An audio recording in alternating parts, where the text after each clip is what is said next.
Yeah, holy fuck. Um, do you know that the bees, oh wait, I need to press something. Okay. The bees, once they find honey, they go back into the hive and they do a little dance. And with the dance, they show to the other bees where's the honey, the direction, and how far. That's how smart they are. Wow. That is so powerful, because if we were to kind of take that and apply it to women's circles, it's the healing process, it's the medicine. That's the holy Since we honey. have been to the honey, you know where it is. And through the dance, you take the others to the honey. You go out of your mind. What you were just channeling is like, oh my God, it's. I caught a couple of pieces, but you are like so much in it. Can you It's go back very in there? intense. It's a very intense channel.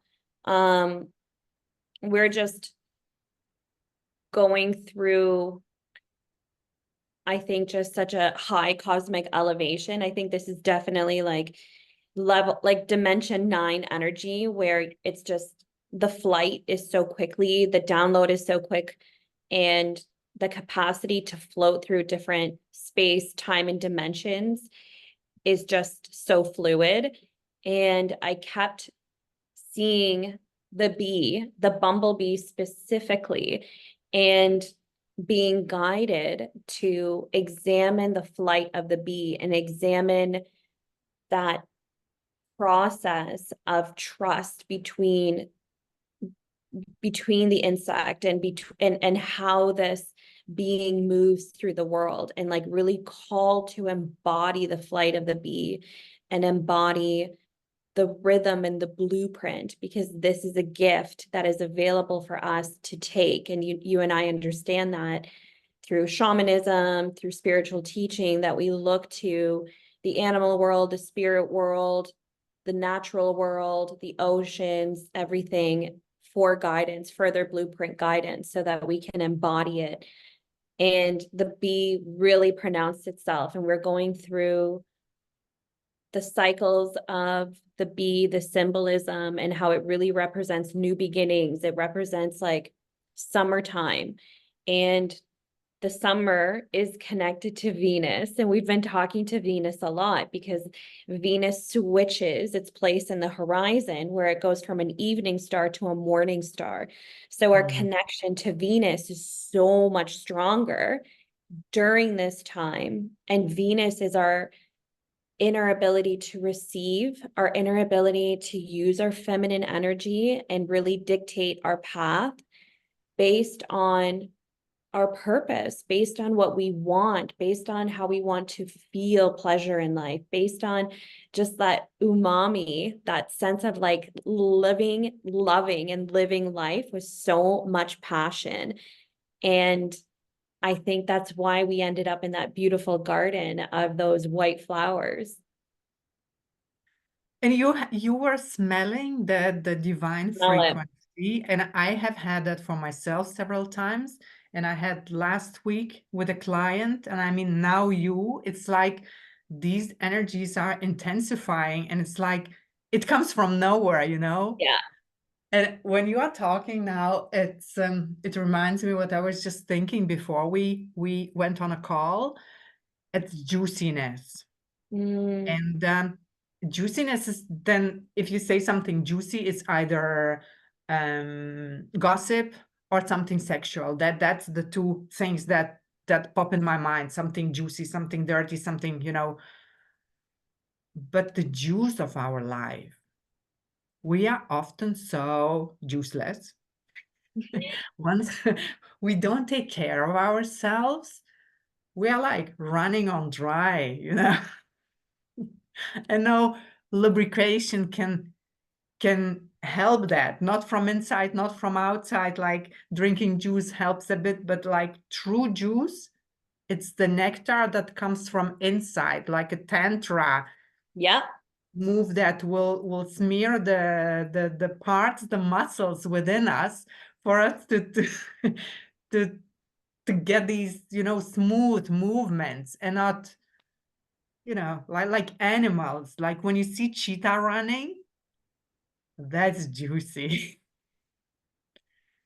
that You have to get turned on by life, and there's so many simple things that can turn you on in life, because you really are talking about like activating that sacral energy, that passion energy, that like energy that comes from the womb and activates our ability to just put all of our passion into the world, right? And it doesn't mean like it has to be projects. Like it just mean like you are just feeling it when you're doing mundane things, like you're washing your dishes or you're mopping your floors or you're running a bank errand. And like just the fact that you can hold that juice, it feels good. And people notice that. They're kind of like, what's your secret? And you're like, there could be a vibrator in there, or I I could want a piece of that too. I want But that, you know, I want to feel that inner Zazazu, because it's just that elevated sense of living, that sense of embodying, just knowing that you're so safe and so complete, and you create the juice in life. You can make any situation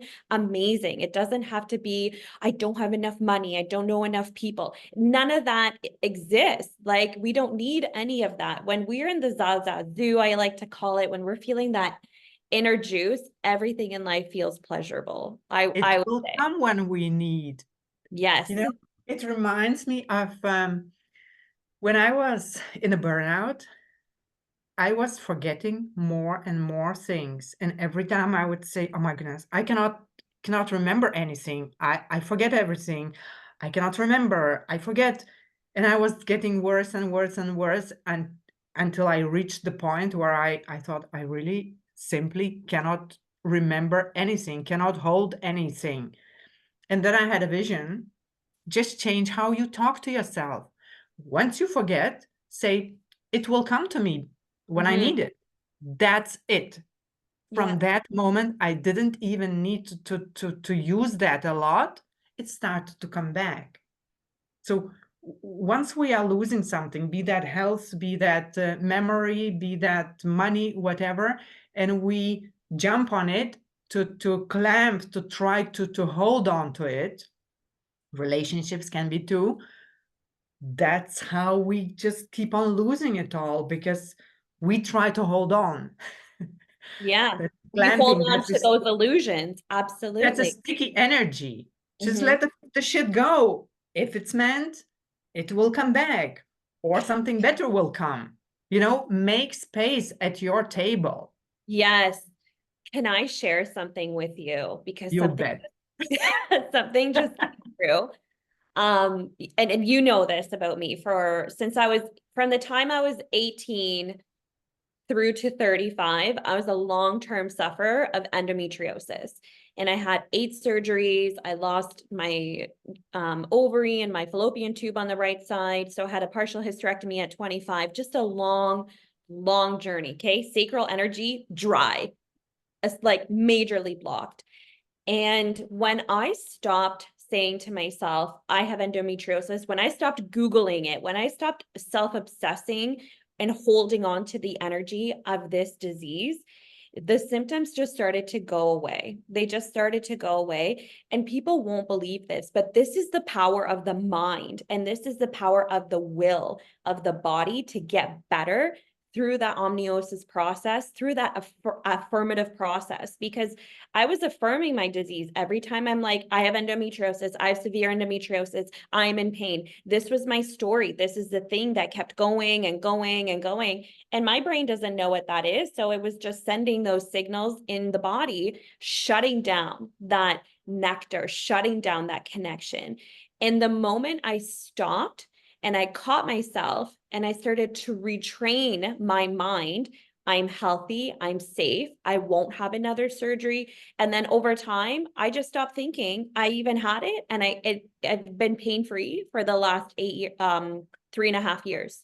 I haven't felt it. My body went right back to being how it needed to be in its natural state. I haven't taken any pain medication. I don't feel the intensity of the, of the ovulation anymore. And now sex is great, Let's just go all out with our honesty, because I don't have that need to like control that part of my body, to control the flow of energy. And that's really what we're talking about here, controlling the flow, even the lack thereof flow of energy, because of trying to keep up in systems that don't work for us. Trying to control, that's how you lose control. Mm-hmm. I mean, when I was working in marketing and organizing the trade shows, I would have plan A, B, C, D. Wow. This one doesn't go, then this and then that, and to be ready for anything. And that was such a fear of frequency. Yeah. I was doing good, but at what cost?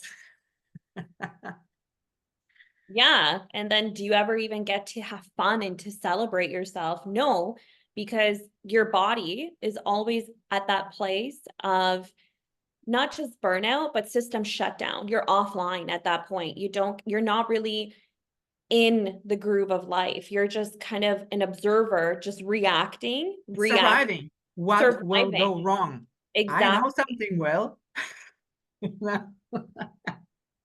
Right. Something will always kind of happen. That's just the nature of life. Tech will go down. Someone won't do what they're meant to be doing. At any point, there's a disruption, and it's how you react to those interruptions that really change the frequency of your life.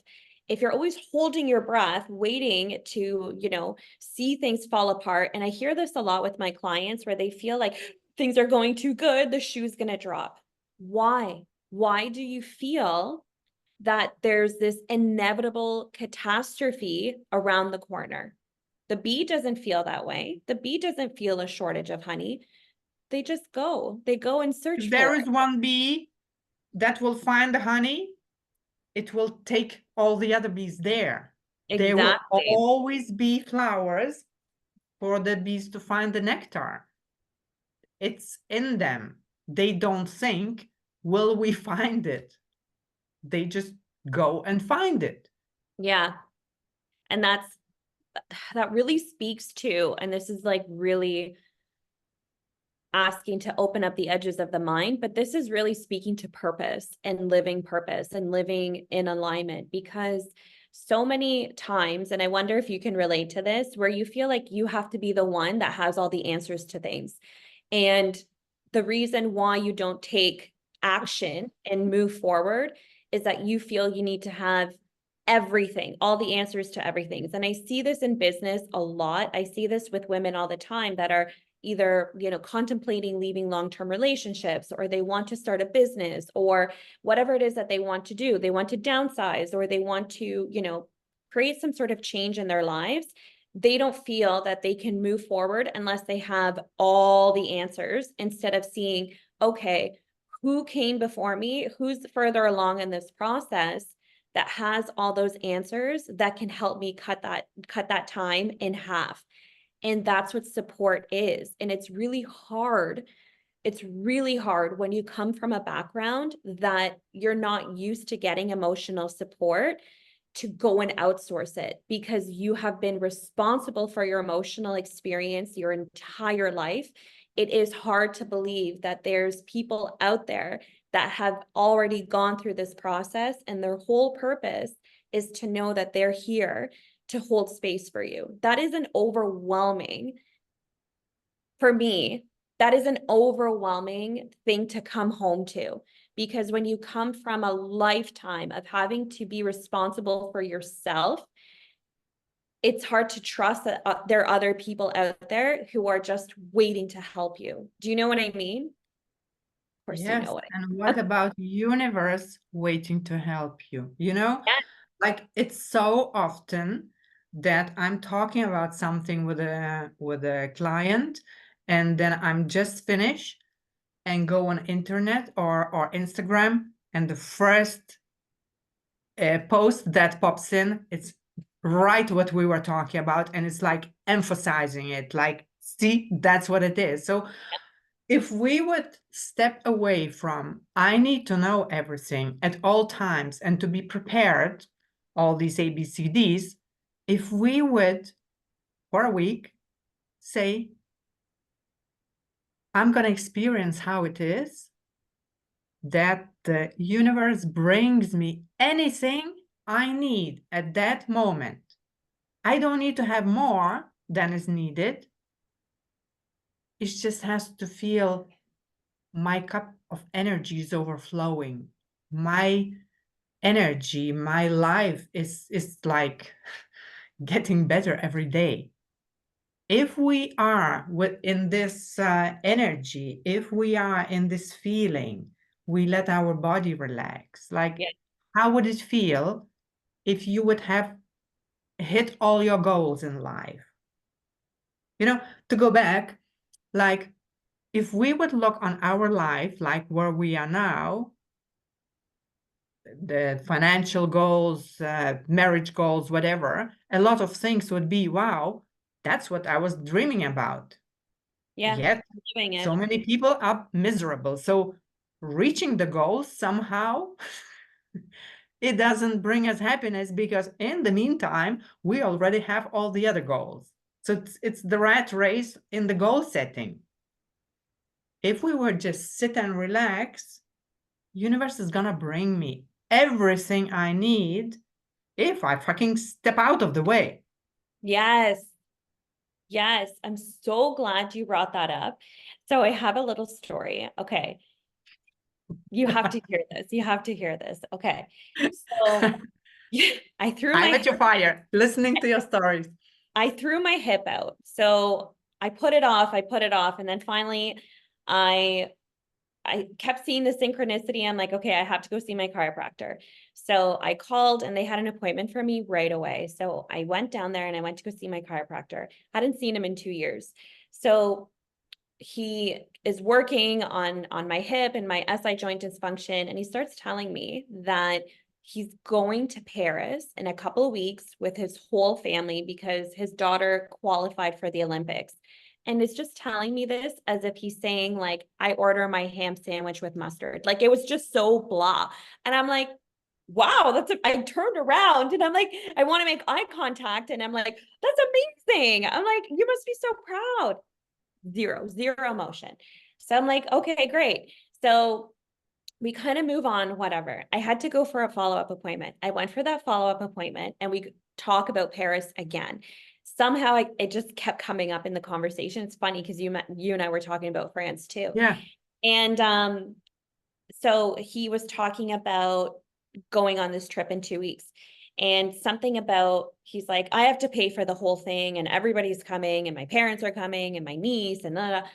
And, I don't mind paying for everything. He's just like, it's just, oh, how do I make everyone happy? And I was like, that's not your responsibility. If Great. people aren't happy to get on an all expense trip paid to go to Paris during this economy and to be with family, if they don't find the gratitude in that and they can't be happy for that, anything you do is not going to make them happy. You're not in service to other people's happiness. I'm like, you just go and you have a good time. I'm like, so I said to him, like, well, what are you going to do for fun? And he was just didn't know how to answer that because his Because whole that worry, was not on his mind. He no, was his busy whole to make worry everybody happy. everyone else happy. So he just said to me, he's like, you're the only person who's asked me that. So, and I'm like, well, next time I come, I'm like, I don't want to come back. Okay. So let's make that super clear. I don't want to see you again. I want my leg to be better. But I'm like, I hope you have an answer for that question. I'm like, you don't need to give it to me, but at least what are you going to do? Because I'm like, this is the first time you're going to Paris. I had asked him, have you ever been to Europe? No. I'm like, not only are you going, you're going when your career is in an amazing place where you can support your family to go there. Your daughter qualified for the Olympics. That is amazing. You're watching like the highest degree of athletic, accolades like in showmanship. I'm like, that's what all athletes train towards, that goal, and you get to witness it. That's amazing. So even if you don't go to a cafe, a museum, even if you just go from point A to point B, the fact that you're there and you're witnessing your child's massive moment and knowing that you have been part of that journey her whole life, that should be enough. Do you know what I mean? So, we'll see. I won't know how that shakes out. That's none of my business, but I was there to give him that insight.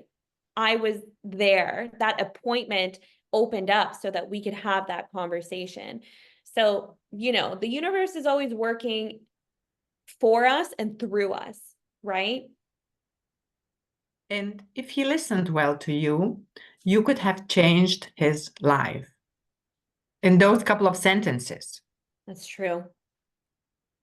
Sometimes we need to be shook so that we can change our path, but we need to listen and we take that to the heart and to be brave enough to say, okay, yeah, sure, I bring all these people to Paris. You have fun. I'm going to have my fun too. Yeah. Whatever it is. Yeah. We are often so caught in our stories at how things should be going and all these expectations. If we didn't have expectations, we would be the happiest. It's true. It's so true. It's very hot right now. It's the summertime. It is like 27, 28 degrees. And I take my kids to the water park. And well, like the little one that actually still likes to run through the sprinklers. And we go to this really big, big, beautiful water park. All the moms are sitting there on their phones and they're dripping in sweat while their kids are having the time of their life running through the sprinklers. I'm the only mom who's like, well, why am I going to sit out here in the heat like a chihuahua? I'm going into that water and I'm running through these things and people are like looking at me and I'm like, what? It's hot. Why would I drive us here? And then I won't have fun? Why? Is there an age limit? Like I'm fucking hot too, man. I don't care how I Yeah. look. My You are clothes. such an inspiration. You sometimes don't have the right people around you to appreciate that. I need to move. I need to look at my astrocartography. But like when you were saying that, I'm like, oh my God, that's me at the park. And just having a great time. I'm like, why sit there and suffer in the heat when you can go and play with your kid and you can let your inner child out and just have that moment of je ne sais quoi, whatever. Your clothes get wet, who cares? They'll And dry. there you go to France again, je ne sais quoi. We need to go to Paris. We need to go to Paris. Yeah, Paris is beautiful. Yeah. And I have to put that down. Paris, Yeah. Paris, Paris. First, we go to Tulum. First, we're going to go to Tulum. All right, let's talk about Tulum. Let's talk about the progress on the retreat because we've narrowed down a location. We're still playing with the dates, but it's all coming together and we've been having back end meetings and we've been conjuring and we've been talking and we've been calling in, the soul sisters who are going to be part of this beautiful retreat in November and the experience that we're going to offer them. And what we came to, the consensus we had is as we were channeling and we were talking about like that safety, that cradled safety, right? The cradle safety of the womb and of the rebirth. And the bees. And the bees. What animal is more a sign or a symbol of sisterhood? How many men are there in the hive? Close to zero. They, I think they killed them. They keep like a couple of them. I think Anyway, they're at the very bottom of the food chain. I think they're at the very bottom of the like the command hierarchy. It's like queen bee, and then like the male bees just have to wait around for the queen bee to tell them what to do. They are workers. No, they are workers. And I think they keep like five men or something. We need to look it up, but it's not a man's world, the beehive.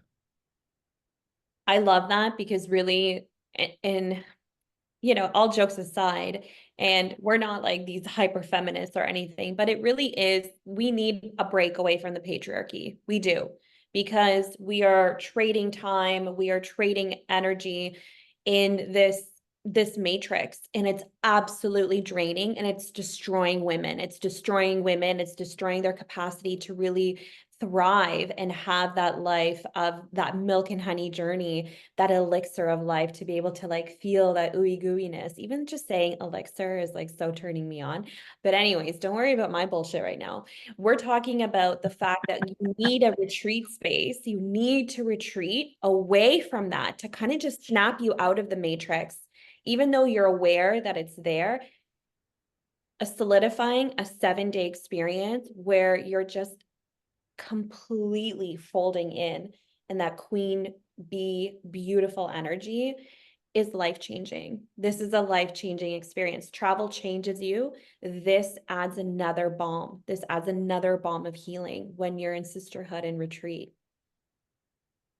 The water, the sea, the salt and the sea, all these energies of water and of the salt and the mermaids, for the same matter. It's magic. Water is magic. That's the only element that can be hard as ice, can be water, liquid, and can be gas. It's like alchemy without being alchemy. It changes, it moves, it goes over the rocks, like we were talking the other day. It teaches us so much at how to be in our feminine, in how to flow without trying to force. Yeah, we can force and shoot with water, but that's not the natural way of water. The way of water is to flow and to the juiciness and to have the surrendering element in that. I surrender. I have faith. I am on the best way possible.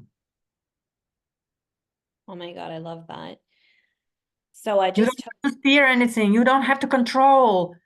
This river, this stream will take you to the best place possible. just trust the flow. Just trust the flow. And we never do because, Like control, we like control. we try to control. And for us to step out of the way, to try to control, to know whatever happens, it's for our best good. Yeah. Shit happens. And 5 years later, we often see how this actually was a good thing. Why Yeah. don't we see it now? And that's the expansion of the moment, to say, okay, this is what the mirror is showing me. I don't like that. And I want to show that mirror to the others. They did to me, the circumstances did to me. No. When we know, okay, I see that, and I have trust that this reroute is for my best good, that be that reroute or delays or something collapsing completely. If I know in 5 years, I will appreciate that. Appreciate that now. Yeah. It doesn't come naturally to me, but it doesn't come from the books either. I am living that. I struggle. Uh, Yeah, I'm human. But that's the way of surrender. That's the way of Tantra, of the feminine manifestation, of the feminine way of leading. I am working with Persephone, and she is teaching me. By the time we will be in Tulum, I will have had a course of Persephone. I mean, I know Lilith very well. I've worked with Kali. These dark goddesses are such a power, such a embodiment of the darkness, showing us the nectar, the treasures in the dark. And Persephone is teaching me now to surrender, to have trust. All is there. When we don't try to steer, to control, it's there. Yeah. Yeah. And going in those journeys, and as you're saying, the most human parts of ourselves, the parts that challenge us, it reminds me to stay committed to my own boundaries. And sometimes we have to do things that people don't like cutting off communication so we can grow, because you can't grow under someone else's shadow. You have to move away and find a place that is safe for you to seed, to grow, to be nurtured.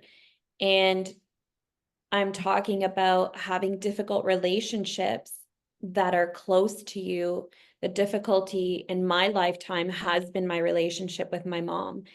And, recently I have been estranged from her for the first time in my life, but that comes through many, many, many years of just toxic cycles.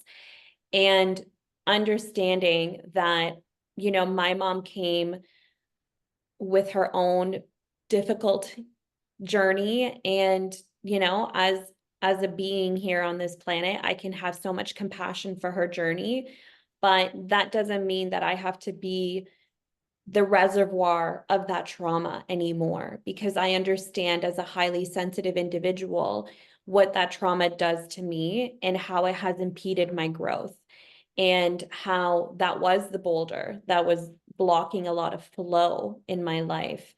So choosing, a path that is full of resistance, because the compassionate parts of me, the parts of me that have so much empathy, do not want to take this road to have a relationship be cut off.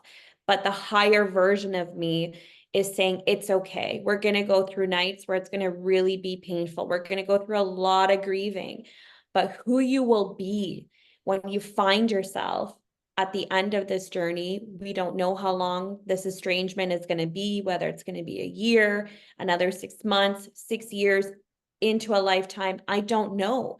But I know for my own growth, to recover those wounds of abandonment, I need to go on this journey, and I need to do that so that I can set a precedent, not just for myself, but for my daughter as well. And for that understanding, and to bring those teachings to women that are also struggling with that abandonment wound that makes us hypersensitive to judgment, to criticism, to pain, because those feelings, those raw emotions are very real, and they really block so much energy and so much flow from coming into our lives.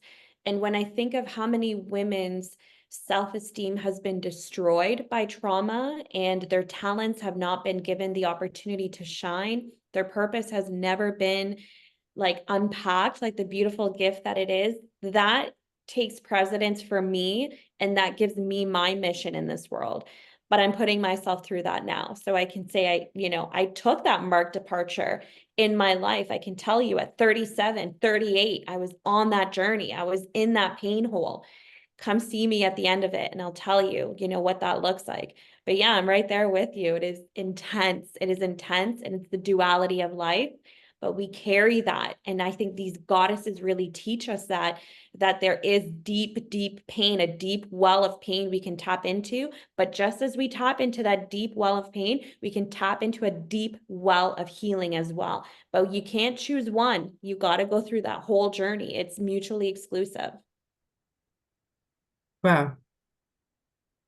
Wow. Just pause there. So many things that are so important what you are telling. I hope I will not forget as I go through them. Grieving is such a big thing. We are somewhere a bad place. We want to forgive and to move on and all to be beautiful. That's not how it works. We do need to descend into that well. and that well is dark. But there's also grief, what you just mentioned. And grief is huge. Mhm. And grief is not only, oh, I lost that, so I don't have that anymore. Grief has so many layers. It's the dreams that never came true, that will never come true. It's the things I couldn't do. It's the how I didn't feel or how I felt. All these things and so many more, we need to grieve to Yeah. truly let them go. Yeah. Because we can't just let go what's still there because it has hurt us and we need to be okay. Yeah. It has hurt us. We need to see the nectar in there. Otherwise, we are still the hurt little children looking for revenge and not being able to express our anger Yeah. and to express our love to ourselves and to others. Yeah. And when that inner child is in pain, they're under the illusion that they're invisible and that they don't matter. And They that's are just not there, not existing.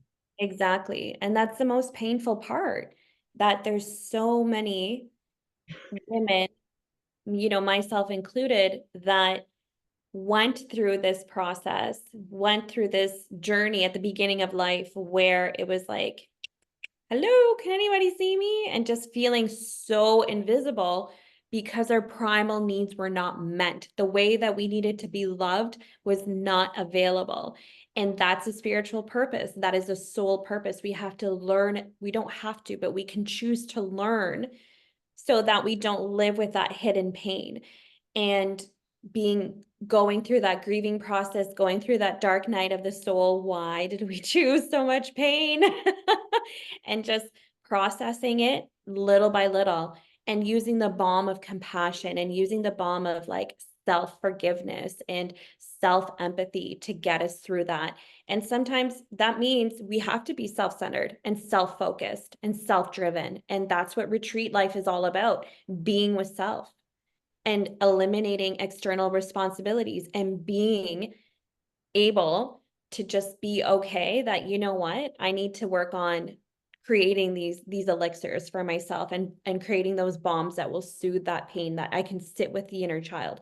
And it could be just something as small as like, you really wish that there was a practice in your family, for example, that gave birthday cards and you never received a birthday card from your mother. That could be something very small that you grieve. The act of going to a store and buying yourself a birthday card and filling it out to your inner child is so healing. Oh my God, what a beautiful practice. It's so beautiful. But how did you come with that? It's like, wow, it's so simple and so brilliant, so genius in that, you know?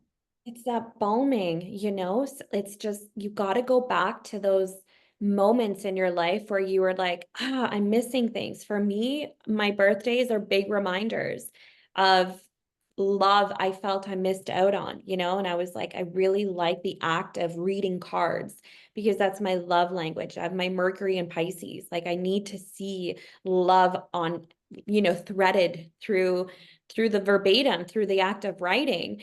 So not having that is not anyone's fault. It's just this need I was born with. It's just this passion that I had. And I seek out that passion. And when we're kids, we seek out, our innate passions to be mirrored back to us through our parents. That's why we need parents to really focus on us. And if we don't have a parent that can focus on us, then we have all these passions, but we don't have containers for them. So then they make us feel lonely. They make us feel like outsiders. They make us feel like our needs will never be met. So we just stuff them down into the subconscious and never allow ourselves the opportunity to really receive the way that we want to. When I tapped into that, you bet your butt, I went to Hallmark and I was like, what is the most beautiful card here that I can get myself? And I have this practice now because it makes me feel good. And it took a couple of years, but now like I trained my husband with this as well, because cards don't mean anything to him. I'm like, but they mean everything to me. I'm like, you could come through the door, the diamond necklace. I don't care. Give me the words, confirm, I need those affirmations. That's like, Aileen, I love you so much. So now I get cards all the time. It's so healing for me. That's so important. That reminds my talk with my client, which is too long for to tell that now. I will tell at the retreat, but that you tell your husband, this is what I need. This is my love language. Please do it. Yeah, Please do it my way. This is a small assignment. Please take time. I will be forever grateful. Mhm. We expect other people to know what we need. Often we think they know.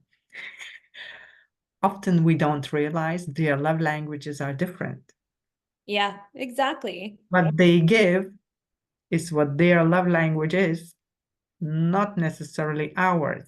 Sometimes we don't even know our love languages, That's so important. and they can even change Yeah, from one period to another. Yeah, this was important when I was there. Now, this is what I am ready to receive. exactly. Oh, I love that you said that, because it is true. Because men kind of, I think, understand, or partners understand, a type of love language in the beginning of your journey of your union. And that could be a very physical process where there's gifts, there's dinners, and the courting period. There's just so much affirmation through the material aspect of things. But as you go and you ascend your relationship into a high level relationship, then those things don't matter anymore, because the exchange is like life, right? Maybe you've created children together, you have a life together. So the small things really take precedence, and that's your respect towards one another, and how flexible you can be in meeting each other at each new level of growth in your journey. So yes, it could be like someone made you a meal that just you felt homesick, you were sad, they went and they cooked something for you that helped you feel ooey gooey inside and created that sense of home for you. Or it could be something like, words of affirmation. Right now, I get those morning texts and I share them on my Instagram stories. Chris always texts me, "Good morning, Queen. I love you." Like I'm in a season of my life where I need a lot of "I love yous" because I'm in a grieving period. So even though I know those words of affirmation ground me, that's the love language that I need right now. I didn't need that in the beginning. I needed presence.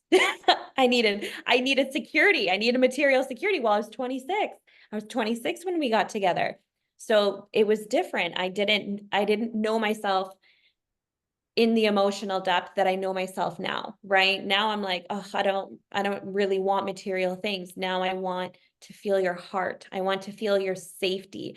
I want to feel your trust, because I'm vulnerable. And I know that at any moment in time, something can shake me up. And that's grief. Grief comes in like a wave. And it's like, you could just be doing anything. And then all of a sudden it's like, you get a flash of something in your mind and it's visceral. Grief is so goddamn visceral. It's probably more visceral than love. It's more intense. And then it's like, oh my God, I'm not okay. How do I compose myself? Oh, yes, my words of affirmation on my phone. So, yeah, any season, it's different. Yeah, when you are telling about stepping aside from the environment where it's abusive or whatever, not doing you good, that's so important to take that step, to know that it doesn't have to be definite, but just imagine a glass of water. If somebody keeps on putting some dirt in there all the time, you can't have clean water for you to drink. Mhm. So you need to take that part away for you to say, okay, I really need to nourish myself now with a clean water, with a clean energy, so that I can heal, so that maybe I will forgive, maybe not. And I don't know how long it will take. because it has taken the whole life for me to arrive where I am now. So many Yeah. years. Don't expect that to be over, not even in the retreat. Yeah. We can let go a lot of things and receive a lot of energies, receive a lot of codes and inspiration and an embodiment. And that is like packing whatever time into short time. But it's not everything will be solved. Yeah. It is also work. Yeah. It's like I just had a visual of a baby when a baby's upset and you pick up the baby and you swaddle it and you cozy it and you nook it in your chest and you soothe the baby. You put the baby down. What happens? Maybe they'll go into a sleep, but most of the time they start crying again. Take me. Yeah, they need the soothing, they need the comfort, they need to be held, Warm. The right? comfort being held. They need to be held. And anyone who's gone through any journey, you know, whether you've been a parent or you've been responsible for a child, or maybe even you can even experience this through people you've taken care of in your life, it's not a one and done. Hmm. It's not a I one wish and I was. I right? wish it was. And sometimes it is, you know, sometimes it can be, but it doesn't come from out of the blue. You have already done a lot of work, and sometimes it's like boom, clicks. Like Mhm. for me, it's it could be that there is a little feeling in my sacral, in my belly, as if a little air bubble bursts. Mm. And it's like, holy fuck, this was transformational. Yeah, That my body reacted somewhere where there has no be any feeling. yeah, And it can be meditation, it can be breath work, it can be somatic practice, it can be anything. And it's not always felt in the body. It can be 3 hours crying, you know? yeah. I get that. Everything comes together for me in the dream world. So things Mm, are flowing around me all the time. And as a Pisces, like I think this is very true to my archetype.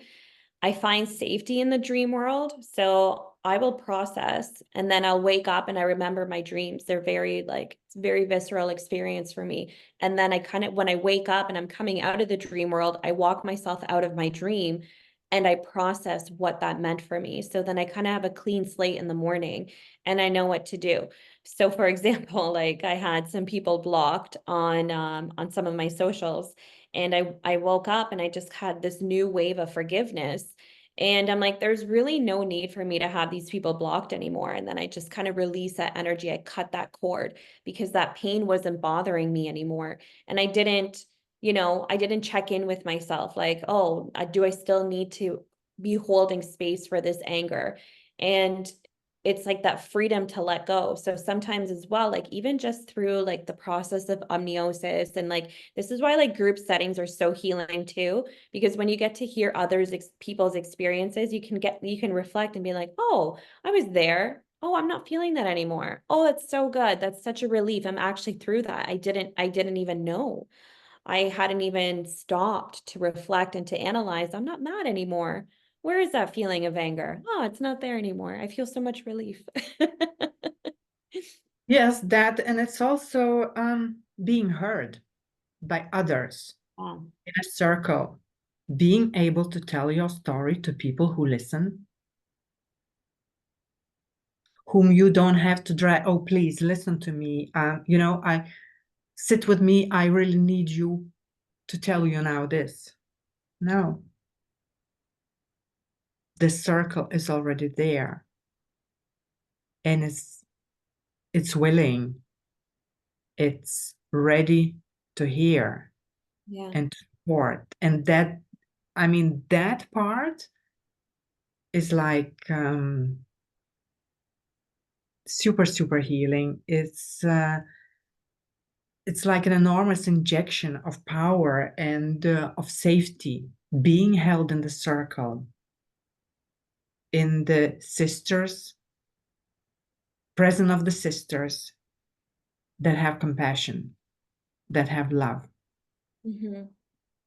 and they don't even have to say anything. It's there. It's visceral. The energy, the holding space is visceral. Yeah, because we're all there for the same. We're all there for the same experience. And our situations are different. Everyone's situation is going to be different, and the journey that folds into the experience is going to be different.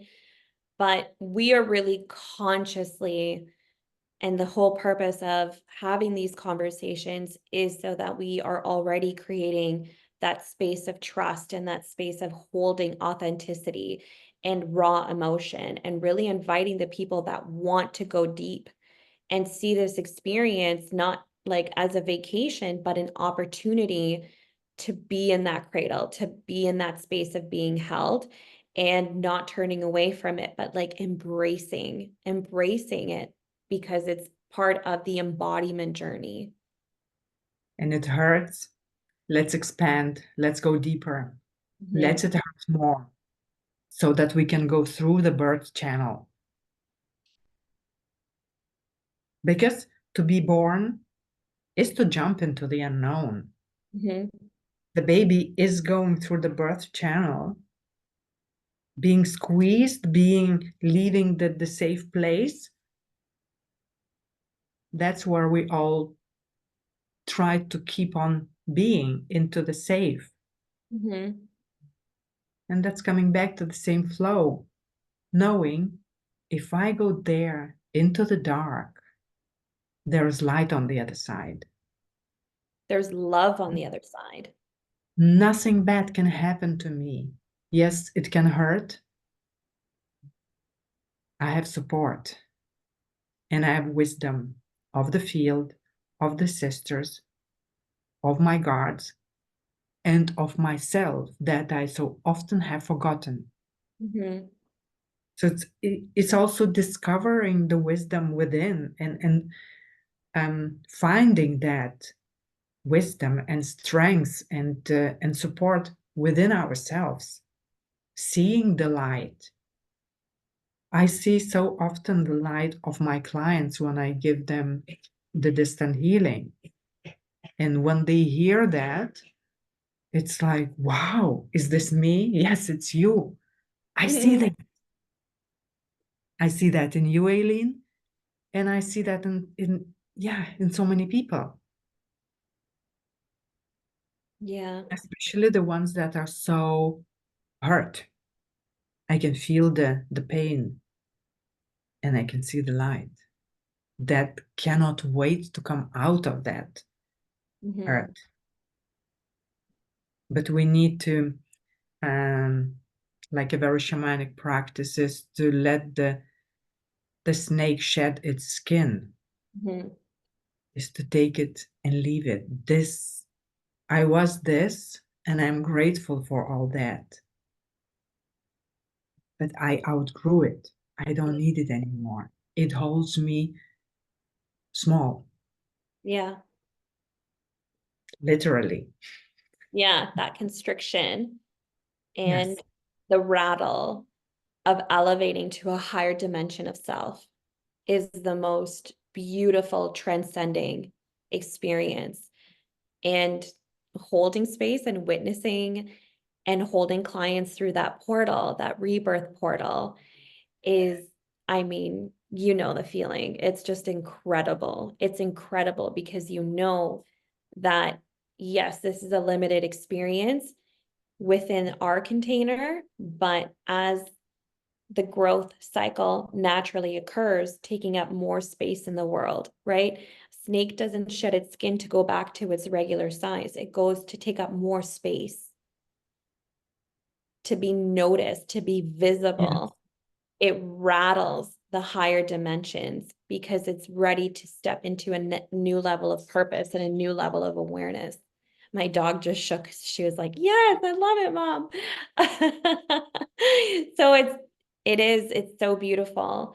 Um, I've gone through my own rattle journey with you, and this is so much of the work that we do, and I'm just so grateful that you are one of my guides and that we are on this journey together and that we are opening up our circle and allowing and gifting and being with others and bringing them along with us, because it's just it's so overwhelming. Like I want to cry because I'm like happy and exhilarated for what's to come. And we're still months away, but like it's pure joy. Thank you for calling me your guide. I'm calling you my guide too. It's like Ram Dass said, we are walking each other home.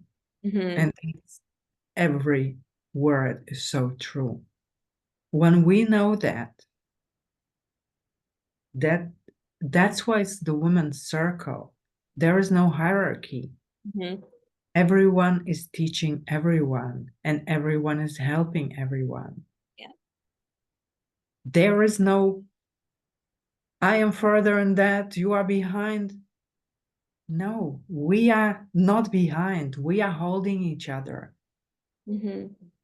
It's our intention, and our intention is growth, expansion, rebirth. Mm-hmm. We can be reborn every day, Yeah, we are. leaving the old self because we outgrew it. Sometimes it comes like initiation. Okay, there was this big moment. I fainted. So yeah, I know it was, but every single day is an opportunity, every moment. I Yeah. can decide act differently. I can decide not to get triggered with that. Not Mm-hmm. that I will suppress my anger, but I will say, this person who is trying to hurt me or whose words or actions possibly hurt me, no, they don't hurt me because I feel compassion, Yeah. love. I know where he or she's coming from, and it doesn't hurt me. I wish you That's the the best. gift of water. That's the gift of water, to keep flowing through and just keeping a direct channel with the heart. Um, Yes. so Coming back to our core, to our 12 o'clock, it's like we do all that to us. They trigger me. We let ourselves be triggered yeah, because we're unhealed. Once we healed, once we let go of that, it doesn't play anything anymore. We are free. yeah, And I exactly. so wish everybody, especially the women, especially the mothers, to feel that, to have that, or future mothers, because mothers have such a big impact on the world Oh because yeah. they are raising new humans. They are transmitting their energy to new humans that are very close to them. Mm-hmm. So the influence is huge. Yeah. Well, they're under the aura of the mother for 7 years before they start to become slightly autonomous. So the mom's energetic health is directly connected to that child. Nobody's talking about it. That's so true. Yeah. And sometimes women stay in the abusive relationships for the sake of children. Please don't. The unhappier the mother, the unhappier the children. So don't sacrifice your happiness for children. Mm-hmm. Honor yourself, love yourself. Then your children will copy that subconsciously. They will just be what their mother is, or what she even tries to hide. They are the expression of that. Yeah. That's another huge topic. But yes, for everybody healing their wounds and becoming free of triggers and the past, it's such a huge gift, and Yeah. that's what we are gonna work on. And it's not just going to be, we're having these intense conversations. There's so much that we are bringing to the retreat in terms of like movement. I'm a certified yoga teacher, so there's going to be a lot of beautiful movement work. There's going to be breath work. There's going to be, of course, healing sessions, between you and I, and taking on small groups, doing one-to-one coaching. So there's so much individualized attention as well as group attention being offered during the retreat, releasing through movement, through dancing, somatic connection to the body, going into the water, playing in the water, and just having opportunity to be in nature, letting it all go and just tapping into your natural energy. And, I think like we always talk about goddess being a word that, gets proliferated out there, and it's like hyper feminized and it's gentrified, and it's more like just tapping into that release, into that surrender, into that movement, into that connectivity that you feel one with, the Father, Son, and the Mother Moon, and you feel so connected with the elements and with your sisters, and you're hugging and you're holding hands and you're singing, and you can't believe that you're doing this because you would never do this, in your condo in the city, and you're just like, ah! And it just feels so good. It's being the juice. Being the juice. Yes, we're going to call this episode Being the Juice. Oh my God. I look forward to all that movement, all that dance, all that singing. And if you have had days, moments when you have been the juice, you know how it feels. It's you remember, your body remembers. You can always get into that juiciness Yeah. because it's there, it's in the body. You feel it how it is. Yeah. The Give yourself juiciness. permission to like, and, You can and love in your Tulum. skin. Mm-hmm. Sorry. And in Tulum, where it's like the salty air and it's just so sexy, and you're not like constrained by heavy clothing, and you're in the heat, and you're just like tapping into the sexiness of where we are. It just like helps to amplify that growth. It helps to bring that out. This is why we're not going to Alaska on a retreat. This is why we're going to Tulum, because we're keeping it sexy. We're like getting connected with ourselves. We're hugging ourselves. We're feeling ourselves. We're elevating ourselves to that next, almost what feels like unattainable level of self. But it's like I said, we're rebirthing, not to go back to where we were, but to be like, I'm going to just seethe in this moment and fall in love with self because it feels so good. Yeah. And when you say sexiness, it's not, oh, to be attractive for the others. No, it's to be attractive for self. It's, I am so in love with me when I am looking at the mirror. This is the person I want to spend time with. This is what Yeah. I find curious. This is the one, that vibe, that juice of flowing. Because nobody can give us what we don't give ourselves. No, no, no, and no level of material accomplishment will ever do that. That's inner work. That is inner work. That is what separates the happy people from the miserable people. And money does not buy happiness. No, it does not. I have seen it over and over again, but I want to come back to the journey with the bee, because I want to share this with those that are listening, and I want to share this with us. So the bee is the ultimate symbol of love and sharing. So just as the bees in their hives respect their queen and those around them, you'll want to live peacefully and without conflict. Isn't that the most beautiful way to see the water and flow? Without conflict. The panda is a spirit animal symbol of peace, but the bee can also help you find the right path to peace. This retreat is such a path towards inner peace.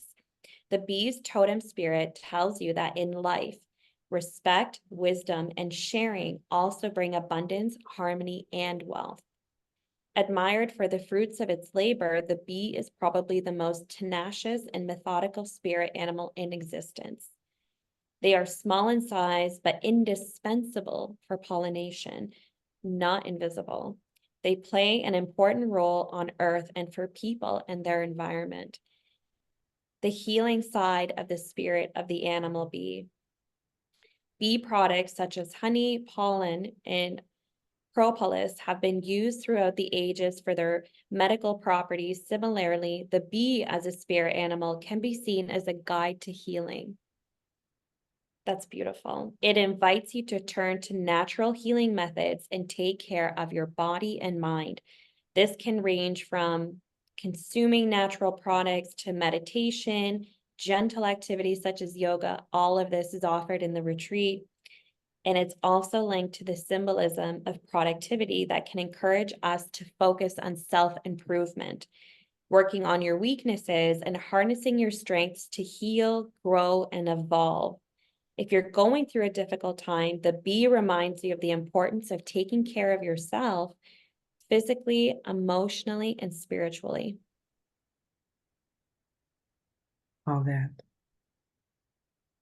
Thank you. You brought the bee today. You brought the bee. You received it. You brought it up. You picked up the channeling. I mean, we don't have that recorded here. It's like I was like, I really have to catch it. I have to catch it. It's going away. It was such spontaneous, such a beautiful and powerful channeling from out of the blue. But that's our energy. You know, remember like at the beginning of the channeling, I felt your energy right away. And it was, and now I can say it was buzzing around. It was buzzing around. Remember, I was saying it's so, I'm like, you're moving very, very quickly. It's a lot right now. Uranus. You said you said It's you're very receiving my Uranian, Uranus energy. very Uranian right now. And we couldn't even start recording until like I got in there, because as we were saying, like, yes, we're here in physical material form, you know, our energies have compressed themselves for these bodies to do this recording, but we're in service. We're here. We're dialed right into the channels of the universe. And when I'm in front of you and you're telling me something, but we're talking to each other in another dimension, it's gotta come down. So you were showing me the journey of the bee, and we take this is synchronicity. This is living in embodiment, right? This is living in full embodiment where we get these channels and we're able to see them as medicine. We're able to see them as this is part of this conversation and this is intentional. This is God coming through and saying, whoever's listening to this needs this confirmation. And we don't test that will. We don't test it. We know that we're here to share that. We don't test, we don't judge, we just give it out into the world, and who is meant to receive will receive. Yeah, absolutely. And juiciness, the nectar. We are gonna lick some honey there in Tulum. My God, you're so funny. This went from like a very sexual conversation to like a very spiritual conversation. And that's the beauty of going in and out of the upper realms and being able to take action moving forward. So do you want to wrap it up here? And then we can share the details for our retreat on our next conversation. Yes, I'm still so much in all those energies. But yes, let's wrap it up. You can Okay. find us on Instagram. You can find me as in search for me. And I am at And Energetic Insights, and we're going to put all the information for how to find us and how to learn more about our upcoming retreat. And yeah, follow along. And if you have any questions, of course, reach out to us. We're more than happy to provide guidance. So this is bye for now, and we'll see you on the next one.